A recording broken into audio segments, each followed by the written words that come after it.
Our markets are currently experiencing the longest bull run in history. So now is the perfect time to ask yourself, do you have wealth insurance? You know, I made a good living playing games on television, but my financial future, well, that's something I don't like to leave to chance. I decided years ago that I would protect my financial future by putting a portion of my money in precious metals, and well, I'm glad I did. The last couple of times the market has taken a significant downturn, millions were caught unprepared. Fortunately for me and my family, I had a portion of my portfolio protected by gold. I've always believed that physical gold, silver, and platinum, securely stored in my own safe, is the best wealth insurance I could have.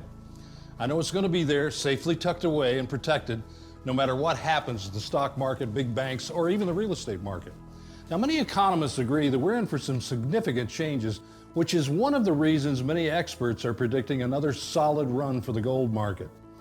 So if you're interested in wealth insurance for your portfolio and you don't know where to start, ask yourself these three simple but important questions. Who should I do business with?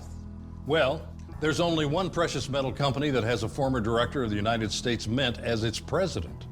Call to get your free copy of my new U.S. Gold Report. Inside, you'll find 25 reasons I've covered on gold ownership. Number two, when is the right time to get started protecting my hard-earned money? Well, as we've seen, market volatility can happen with little to no notice. So now is the time to get the education and information you need to be prepared. And three, how do I get started on my wealth insurance program? Call America's Gold Authority and ask for a free copy of the complete guide to protecting your hard-earned assets. So don't play games with your money. Make your call today.